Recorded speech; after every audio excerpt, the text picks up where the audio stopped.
Decades back, in late 1972, South Vietnam and the United States were winning the Vietnam War decisively by every conceivable measure. That's not just my view. That was the view of our enemy, the North Vietnamese government officials. Victory was apparent when President Nixon ordered the U.S. Air Force to bomb industrial and military targets in Hanoi, North Vietnam's capital city, and in Haiphong, its major port city. And we would stop the bombing if the North Vietnamese would attend the Paris peace talks that they had left earlier. The North Vietnamese did go back to the Paris peace talks, and we did stop the bombing, as promised. On January the 23rd of 1973, President Nixon gave a speech to the nation on primetime television, announcing that the Paris Peace Accords had been initialed by the United States, South Vietnam, North Vietnam, the Viet Cong, and the accords would be signed on the 27th. What the United States and South Vietnam received in those accords was victory.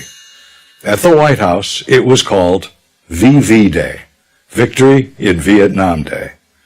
The U.S. backed up that victory with a simple pledge within the Paris Peace Accords, saying should the South require any military hardware to defend itself against any North Vietnam aggression, we would provide replacement aid to the South on a piece-by-piece, one-to-one replacement, meaning a bullet for a bullet, a helicopter for a helicopter. For all things lost, replacement. The advance of communist tyranny had been halted by those accords. Then it all came apart, and it happened this way. In August of the following year, 1974, President Nixon resigned his office as a result of what became known as Watergate. 3 months after his resignation came the November congressional elections, and within them the Democrats won a landslide victory for the new Congress. And many of the members used their new majority to defund the military aid that the United States had promised, peace for peace, breaking the commitment that we made to the South Vietnamese in Paris to provide whatever military hardware the South Vietnamese needed in case of aggression from the North. Put simply and accurately, a majority of Democrats of the 94th Congress did not keep the word of the United States. On April the 10th of 1975, President Gerald Ford appealed directly to those members of the Congress in an evening joint session televised to the nation. In that speech, he literally begged the Congress to keep the word of the United States. But as President Ford delivered his speech, many of the members of the Congress walked out of the chamber. Many of them had an investment in America's failure in Vietnam. They had participated in demonstrations against the war for many years, and they wouldn't give the aid. On April the 30th, South Vietnam surrendered, and re-education camps were constructed, and the phenomenon of the boat people began.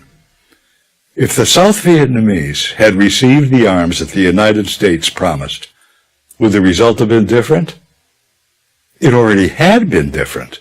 The North Vietnamese leaders admitted that they were testing the new president, Gerald Ford, and they took one village after another, then cities, then provinces, and our only response was to go back on our word.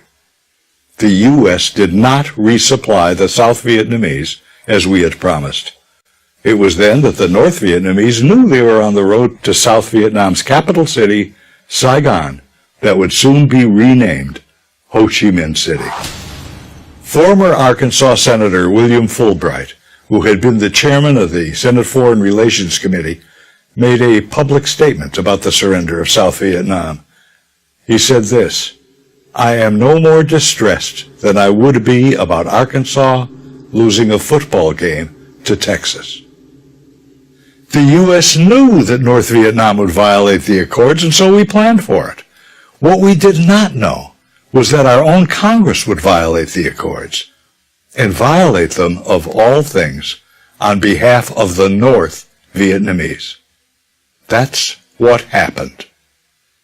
I'm Bruce Herschensohn.